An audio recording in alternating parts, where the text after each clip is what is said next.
Did you miss both sacrifice phases and now you're stuck wondering how to get a bag of PulseChain token, PulseX token, and then what to do with HEX as well? Because in this video, I'm going to show you how I would go about thinking about how to get my bag of PLS and PLSX if I had missed both sacrifice phases, and it's utilizing HEX. And everything I'm about to go over right now is just a total hypothetical of what I would do if I didn't enter these sacrifice phases, because I did, and I already have my bag of all 3 coins, and I'm very happy with that. So what I'm going to be actually doing in reality is just sitting back, relaxing, and doing nothing at all. But if you feel like you have to do something, if you really feel like you missed the boat, I'm going to talk about an extremely risky strategy where you can plug in some numbers to get an estimation on whether or not you're actually getting a good deal on Pulse token and PulseX token in the initial first 2 days of PulseChain's existence.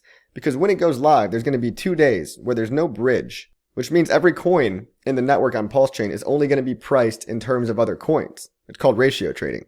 Basically, it just means that there's going to be no technical dollar value for these coins in the first 2 days. Now, I highly recommend, if you don't know what you're doing or if you're a little unsure at all, don't even participate in this pre-bridge swapping strategy at all. Okay, it's really, really risky and you could lose all your money. But if you're ready to take responsibility for your own actions, and if you're ready to face the music, if you make the wrong move and you end up holding or overpaying for one of these coins, the risk is that you might not actually see gains on one of these coins for months to years if you mess it up. Okay, which is why it's so risky, which is why I'm just saying what I would potentially think about doing in terms of approximating a US dollar value for some of these coins in a time where there's no technical US dollar value. And to do that, we have to make a lot of assumptions. And every time we make an assumption, we expose ourselves to way more risk, which is why, again, if you're a newbie or if you're a little scared or unsure about what to do, I'd say just wait and don't do anything on those first 2 days and buy the dip, 30 to 60 days after PulseChain launches. Typically, after coins launch, they experience a little bit of a dip because short-term sellers are taking quick profit, selling into hopefully stronger hands, such as yourself. But anyway, if you really just can't take the pressure and the FOMO is too much for you, I'm going to talk about how I might think about and conceptualize how to trade on PulseX in terms of the ratio trading. It's pretty simple, guys. I'm just using some very oversimplified calculations here. Here I'm on the test net for PulseChain.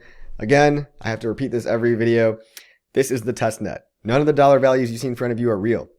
There's a link in the description below if you want to test it out and play around so that you'll be experienced by the time the network goes live. But nothing on here is a real dollar value. We may end up seeing ratios on days 1 and 2 that are way, way different from what we have today. But let's just, for the sake of the video, assume that the ratios look somewhat like they do today.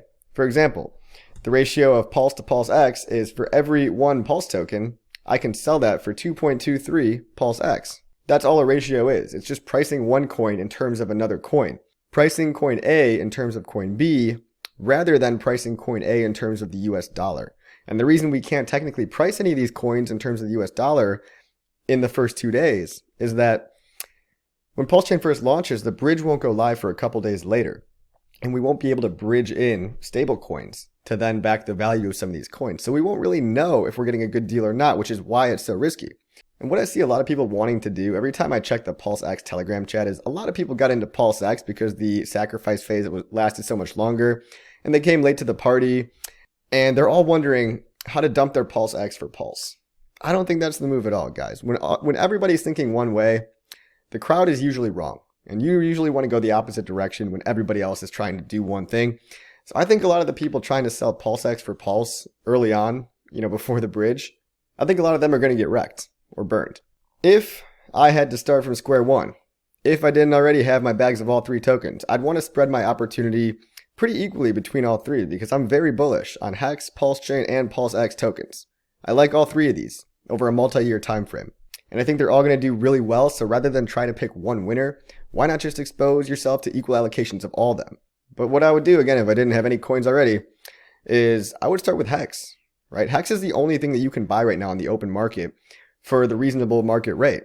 If you try to enter the PulseChain sacrifice phase or the PulseX sacrifice phase, you are so late that the rate that you're getting right now, if you try to put any money into these 2 sacrifice phases, yes, technically you can. I strongly recommend that you do not because the rate that you're getting is going to be absolutely horrible. And again, it might be months to years before you see any profit. So do not enter the sacrifice phases now, please. You will probably not be happy. What you can do is buy HEX. And what you can do is swap your copy of HEX for both Pulse token and PulseX token. That's actually what I would do. Now, is that the right thing to do? I have no idea. I could be totally wrong. And that's why this is not financial advice and it's just a theoretical video. But I would buy my bag of HEX, right? And then I would try to allocate some portion of that HEX to PulseX and some portion of that HEX to PulseChain. Whatever you're comfortable with in terms of all three of these coins. And we can use some dummy values looking at, again, the testnet version of PulseX today. And we could say, what if I want to trade one HEX for one PulseX? Well, right now we're seeing that one HEX would get us 1,406 PulseX tokens. This might look somewhat like, the ratios that we might see on days 1 and 2 when PulseChain launches. But is this a good deal? How on earth are we going to know if one HEX for 1,413 PulseX is actually a good deal or not? And it's going to be volatile. It's going to be fluctuating wildly.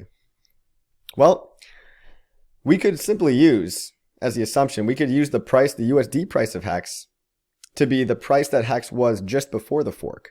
And we could theoretically perhaps price the PulseChain copy of HEX at the same USD price that HEX was before the fork. Because again, technically it's not going to have any value on days 1 and 2 if nobody can sell it for dollars. I think that might be conservative. You're assuming that the price of HEX doesn't change at all. Now obviously these numbers in reality are going to be much different by the time PulseChain launches because HEX is probably not going to stay at 12 cents. It's probably going to fluctuate around as coins tend to do. Now before I know if we're even getting a good deal on this, let's go check out what some of the sacrifice price ranges were for both of these coins. Now, there was a PulseChain sacrifice phase that lasted 14 days and a PulseX sacrifice phase that lasted 43 days. The 14-day bonding curve simply means that the rate went up by 5% per day, every day for 14 days. And so the initial price, relative USD price per PulseChain was $0.0001 per PulseChain. And as the rate got worse over those 14 days, we can just do 1.05 to the 14th power. Well, the rate on the final day was 0.000198. So we could theoretically say that perhaps a good price range to estimate PulseChain at in the initial stages would be anywhere between 0.0001 and 0.000198. And for PulseX, because the bonding curve was so much longer, the range is a lot larger. So if we're doing to the 43rd power, 1.05 to the 43rd power, we get a price of 0.0001 to 0.000815. And we're just roughly estimating that because these are the rough USD prices of what people that entered these sacrifice phases got, without any volume multiplier factored in here, right? We're really oversimplifying things. But people roughly got between 1/100th of a penny and 2/100ths of a penny for PulseChain. For PulseX, they roughly got between 1/100th of a penny and 8/100ths of a penny. Okay, we can easily see these prices fluctuate wildly, both up and down. But if things did dip into this range, to me that would look like a pretty good range because you're acting as if you enter the sacrifice phase, which was the earliest time people could possibly get it, which might end up being some of the cheapest prices that we ever see on these things. Now let's go back and remember that one HEX token equals 1406 PulseX, and we can then see, is that a good deal or not? If I'm trying to trade some of my HEX for PulseX, again, this is assuming I missed the PulseX sacrifice phase, and the only thing left to do at this point is buy HEX so that I'm prepared to swap my copy of HEX for PulseX in those early days, which again, extremely risky. Let's say this is the ratio. Okay, let's say, because this is from earlier today, let's say the ratio is 1363 PulseX for one HEX. And like I mentioned earlier, let's say the price of HEX doesn't move from today's prices and it's 12 cents. Okay, well, we could do some very, very simple algebra here. And we could just say 12 cents divided by 1363 equals $0.000088 per PulseX. Okay, it's really simple algebra. You could easily do this. All you need is a calculator and you'll be good. And remember, a good sacrifice price was roughly 0.0001, right? The range was 0.0001 to 0.0002, roughly. Okay, because this number is lower than this number, I think that means that it might be kind of a good deal because technically, if you see a ratio where if you plug in a dollar value for HEX, it makes a dollar value of PulseX this low, I think that might be good because it's almost as if you're getting in at a lower price than even some of the sacrificers. I think this might be a good deal. Now, is this actually going to be the ratio in reality? Absolutely not. You have to do the calculation at the time that the PulseChain mainnet is actually live. Okay, now what if we do that for PLS? Well, what you could do when the mainnet goes live is you can go over here and see, well, how much PLS would I get for one HEX? And you might get something around 600 PLS tokens for one HEX. Again, this might be totally different by the time the network goes live. But let's say you get 621 PLS tokens for one HEX. Let's say you still want to plug in that 12-cent conservative value of the pre-bridge price of HEX. Well, 12 divided by 621 would give you a price of $0.0001932 per PLS. So remember those ranges from earlier, right? Some of the best deals that people got on Pulse token in the SAC phase was 1/100th of a penny. And some of the deals they got near the end of the SAC phase was just roughly 2/100ths of a penny, or 0.000198.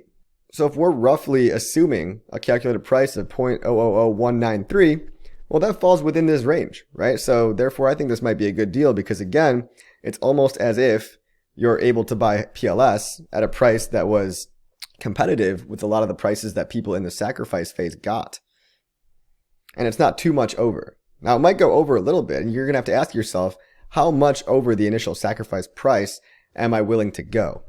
You know, what if this ratio was 0.0005? Well, that's roughly a 5x higher than some people that got the best of the best deals.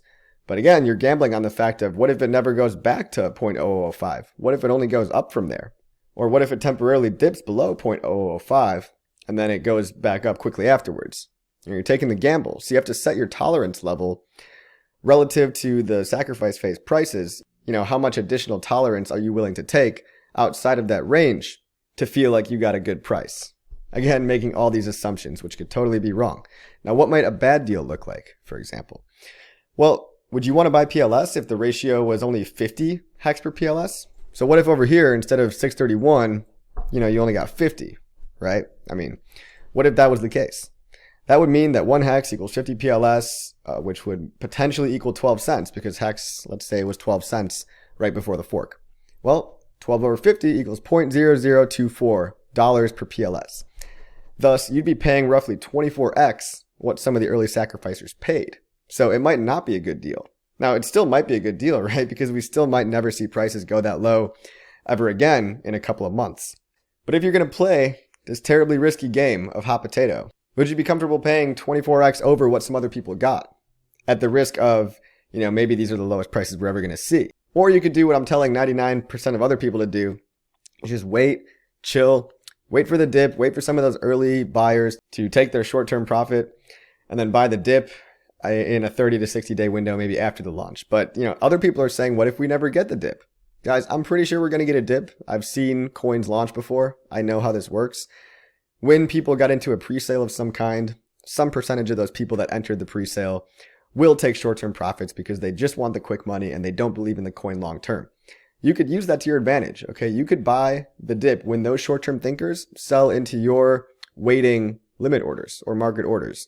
But again, some people are predicting no dip, and in the chance that we never ever get a dip, you're going to have to end up buying even higher.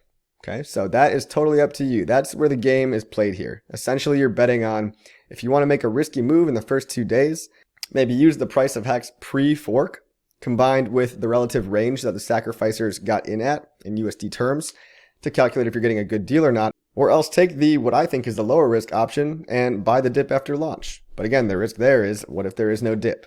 Again, I've seen coins launch over and over and over. They almost always have a dip. So make your own decisions. You're responsible for your own actions. This is crypto. This is not financial advice. This is just a fun exercise to calculate whether or not you might be getting a good deal by trading some of your HEX for PulseX or PulseChain in the early pre-bridge days if you missed the PulseX or PulseChain sacrifices. Make sure to like, subscribe, share this video, and comment below. What do you think about this strategy? Would you do it differently? Start a conversation in the comments about how you might play this differently than me, because I don't have all the answers. Guys, I'm just guessing here. So if you think you can do a better estimation, I am all ears. Please discuss in the comments below, and I'll see you on the next video.